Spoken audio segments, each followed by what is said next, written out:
Pesugihan Kuntilanak Merah, Sang Rentenir. Cerita ini berdasarkan cerita nyata dari narasumber yang menjadi korbannya. Pada tanggal 14 November 2015, di sebuah desa yang berada di Kabupaten Pemalang, ada sebuah keluarga sederhana yang memiliki 7 orang anak. Kita sebut saja nama keluarga itu keluarga Dul. Setiap pagi, Dul selalu berangkat ke sawah untuk bertani. Terkadang, ia juga menjadi seorang pembajak sawah menggunakan traktor. Kehidupan Dul sangat sederhana. Namun, ia tak pernah lupa untuk selalu bersyukur atas nikmat hidupnya. Ani adalah istri Dul. Ia kerap menemani dan membantu suaminya di sawah. Setiap pagi, Ani selalu bangun lebih awal untuk menyiapkan kebutuhan keluarganya. Ia selalu melaksanakan sholat subuh sebelum memulai aktivitasnya. Di pagi hari yang cerah, Dul bersama Ani sedang berjalan menuju sawah mereka. Dul sembari membawa cangkul dan Ani tak lupa selalu membawa rantang serta teko air. Di hari yang cerah itu, udara masih begitu asri. Suara burung-burung berkicau menandakan bahwa perkampungan itu masih alami dan damai. Tak terasa, Dul dan Ani kini sudah sampai di sawah mereka. Dul langsung bergegas menyeburkan kakinya ke sawah, sementara Ani meletakkan bawaan di gubuk kecil tempat mereka biasa beristirahat. Waktu berlalu, langit mulai meninggi. Keringat basahi sekujur tubuh Dul, dan rasa haus mulai terasa mengeringkan kerongkongannya. "Bu, tolong ambilkan air, Bapak haus," ujar Dul. "Iya Pak, tunggu sebentar," jawab Ani. Ani segera menuangkan air dari ketel yang dibawanya, lalu bergegas mengantarkannya ke suaminya. "Ini Pak, airnya, diminum dulu," kata Ani sambil menjulurkan tangan menyerahkan air kepada Dul. "Pak, kita istirahat dulu sambil makan. Ibu lihat dari tadi Bapak semangat sekali mencangkul membuat pembatas sawah yang baru. Ini sudah mau waktu zuhur." "Iya Bu, sebentar lagi. Bapak masih nanggung. Ibu istirahat duluan saja, nanti Bapak menyusul," jawab Dul. Waktu terus berjalan. Tak terasa, langit mulai memerah pertanda sore tiba. Dul dan Ani pun bergegas meninggalkan sawah mereka. Pukul 17.40, Dul dan Ani akhirnya sampai di rumah. Mereka disambut oleh beberapa anaknya. Ada yang langsung mengambil rantang dari tangan Ani, ada juga yang mengambil cangkul dari pundak Dul. Suasana perlahan berganti menjadi malam. Dul dan seluruh keluarganya kini sudah duduk di meja makan, bersiap memulai makan bersama. Di sela-sela mereka yang sedang menyiapkan nasi ke mulut, Desi, anak ketiga dari pasangan Dul dan Ani, membuka obrolan.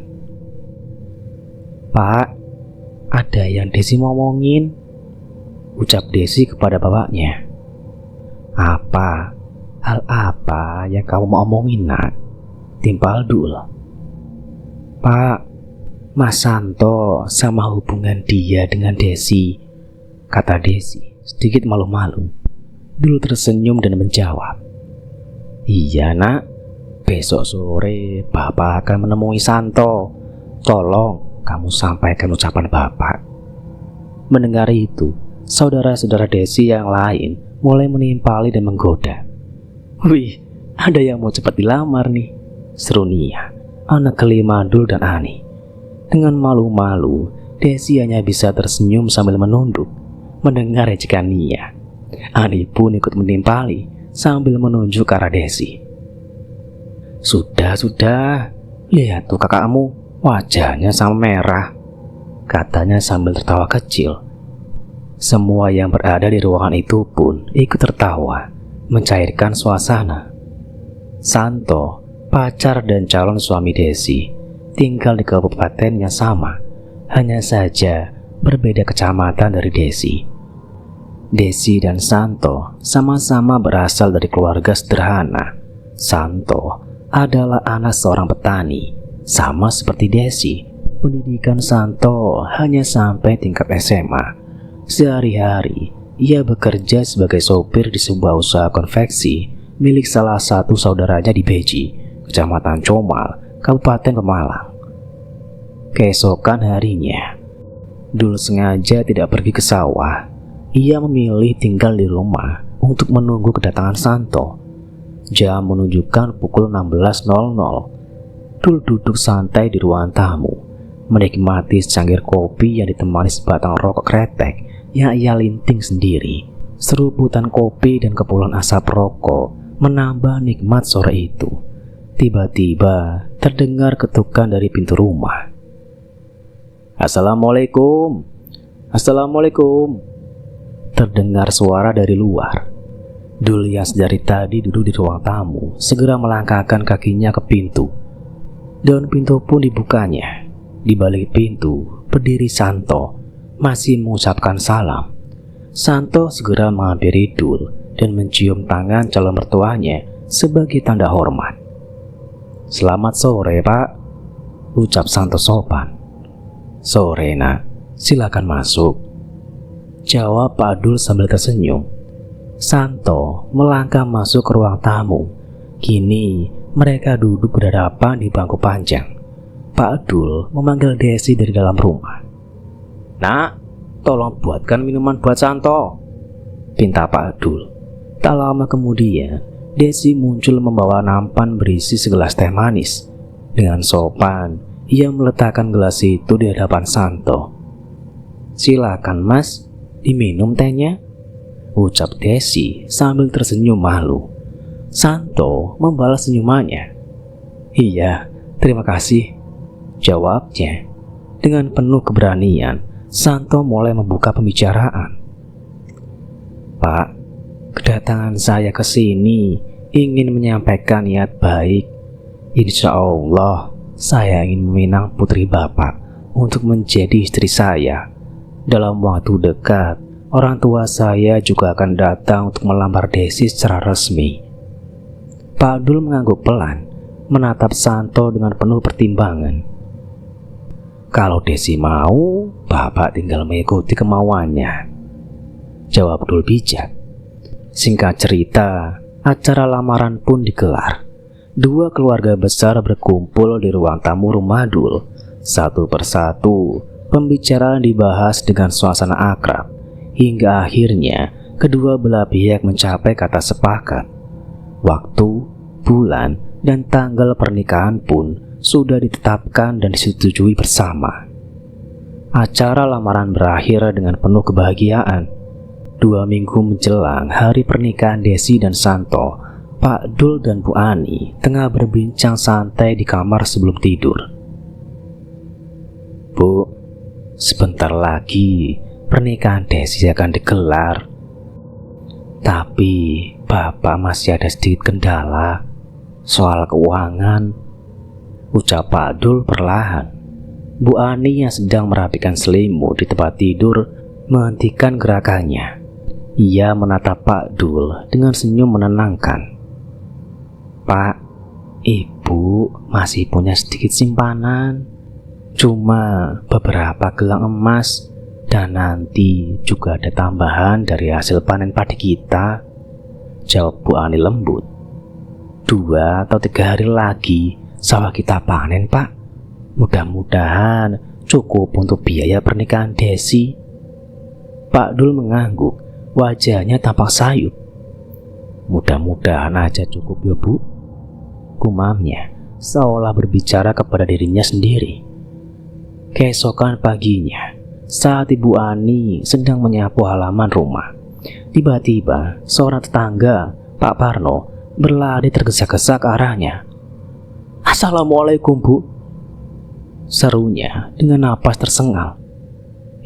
Waalaikumsalam. Pak Parno," sahut Bu Ani sedikit terkejut. "Kenapa tergesa-gesa begitu, Pak? Ada apa?" Dengan wajah bingung dan cemas, Pak Parno berusaha menjelaskan. Anu Bu, itu sawah Ibu roboh, kebanjiran Bu, banjir kiriman dari hulu." Bu Ani terbelalak, sapu di tangannya hampir terjatuh. Ya Allah Gusti, lirihnya. Ia hampir tak percaya dengan apa yang baru saja ia dengar.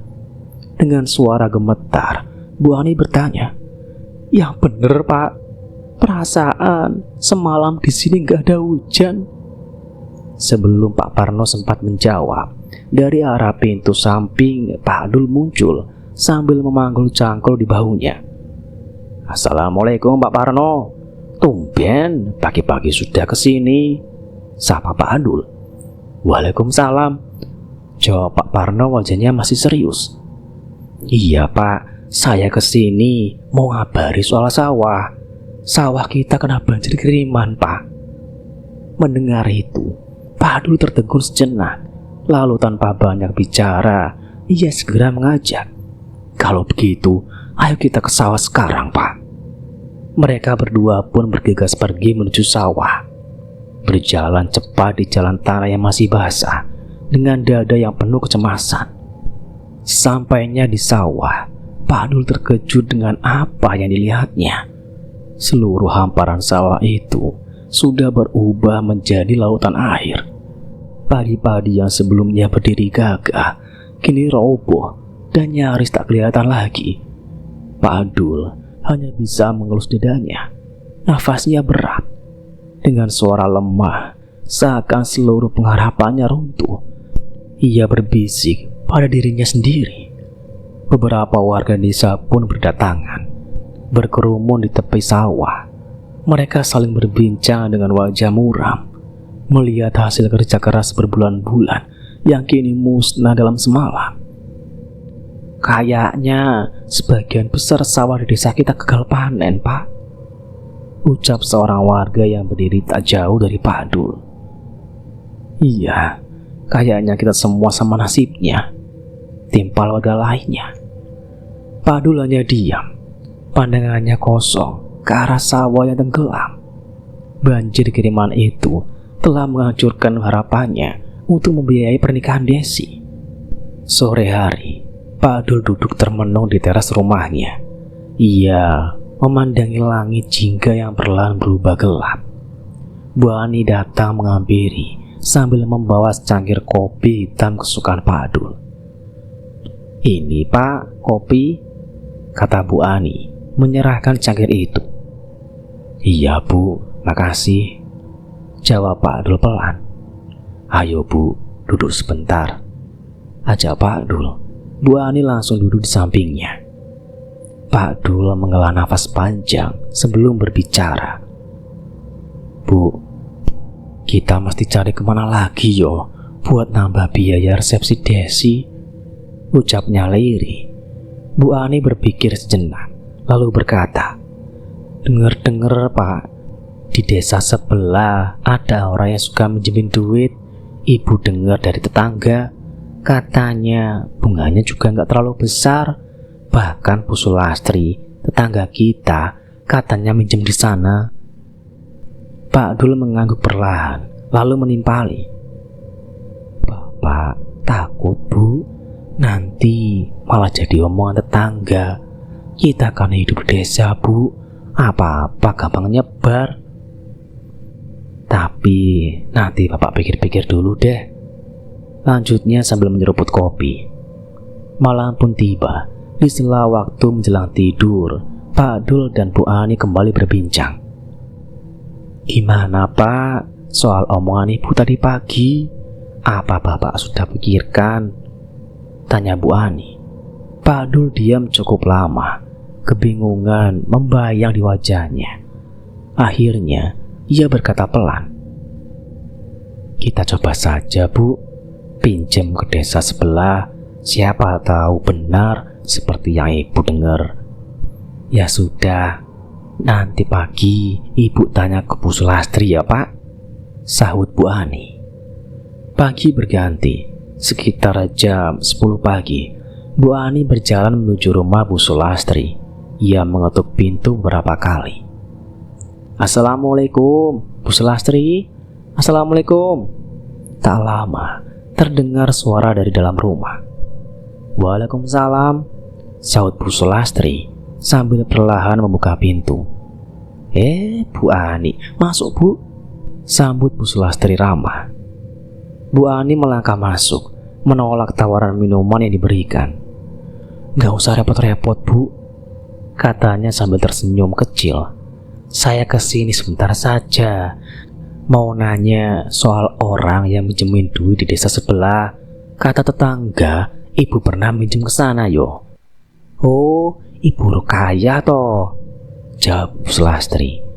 "Ibu ada keperluan apa?" tanyanya. "Saya mau pinjam juga, Bu, seperti ibu," jawab Bu Ani. "Kalau nggak keberatan, saya minta diantar ke tempatnya ya, Bu." Singkat cerita, mereka berdua pun sudah berada di depan sebuah pagar rumah yang tampak sedikit mewah. Halamannya luas dan perlengkapan di sekitarnya tertata rapi. Bu Ani hanya melongo, matanya terpaku pada sosok perempuan di hadapannya yang berpenampilan modis. Gelang melingkar di kedua pergelangan tangannya, kalung liontin yang berkilau menambah kesan anggun dan kaya. Perlahan, pintu pagar terbuka. "Silakan masuk, Bu," sapa pemilik rumah itu, Ibu Rukaya. Mereka bertiga pun masuk dan duduk di teras. Ibu Sulastri menyenggol tangan Bu Ani, memberi isyarat agar segera membuka pembicaraan. Bu Ani hanya membalas dengan senyum kikuk. Suasana canggung pun akhirnya pecah ketika Ibu Rukaya angkat suara. "Maaf, ada keperluan apa yo datang ke sini?" tanyanya. Ibu Sulastri segera menjawab, "Saya cuma mengantar Bu Ani, Bu. Katanya ada perlu sama Ibu." Dengan suara terbata-bata, Bu Ani mulai bicara. "Kedatangan saya ke sini mau pinjam uang, Bu." Ibu Rukaya tersenyum tipis, seolah melihat mangsa yang datang sendiri. "Perlunya berapa, Bu?" tanyanya. Saya perlu 15 juta, Bu. Kalau Ibu tidak keberatan," jawab Bu Ani. "Oh, 15 juta yo. Ada kok, Bu. Tapi Ibu harus tahu, setiap 1 juta bunganya 50.000 kalau dibayar lunas pas jatuh tempo.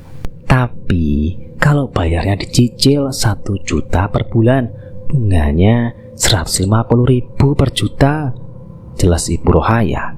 Akhirnya mereka pun sepakat dengan syarat tersebut. 3 hari menjelang pernikahan Desi dan Santo, semua bahan-bahan untuk pesta mulai berdatangan. Tenda sudah terpasang, disiapkan lebih cepat dari hari H atas permintaan Pak Adul. Perabotan seperti tempat tidur, meja rias, hingga kambing kiriman dari pihak pengantin laki-laki pun tiba satu persatu. Panggung dangdut juga telah berdiri megah, disusul panggung untuk pelaminan.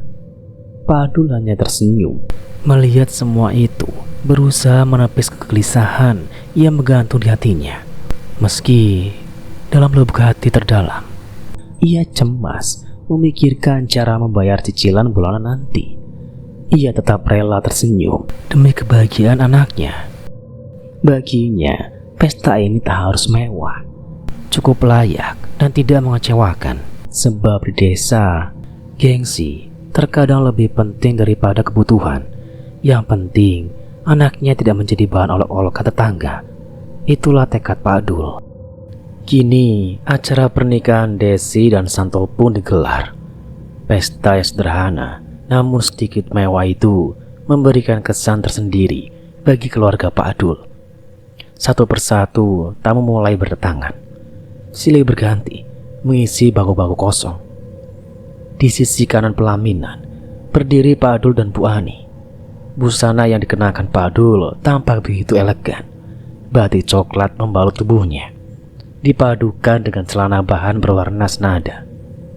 Sebuah peci hitam bertengger di kepalanya melengkapi penampilannya. Senyum manis tak henti-hentinya menghiasi wajah Pak Adul saat ia menyelami tamu-tamu undangan yang hadir, menyambut dengan ramah dan penuh kebanggaan. Singkat cerita, 1 minggu setelah pernikahan Desi dan Santo, kehidupan kembali ke rutinitas semula. Hari itu Pak Adul sedang menabur bibit padi di sawahnya. Tanpa terasa, mentari sudah tepat di atas ubun-ubun. Dari arah timur, Bu Ani datang tergesa-gesa sambil berteriak-teriak memanggil suaminya. Pak, Bapak, seru Bu Ani. Pak Adul menoleh kaget. Ada apa sih Bu? Manggil Bapak sampai teriak-teriak, kayak ada kejadian aneh saja, ucapnya. Bu Ani kini sudah berdiri di hadapannya. Wajahnya cemas, nafasnya tersengal-sengal. Anu Pak, itu, katanya terbata-bata. Itu apa toh Bu? Tanya Pak Adul heran. Bu Ani menghela nafas panjang. Hari ini kan waktunya kita nyicil hutang ke buruh kaya Pak.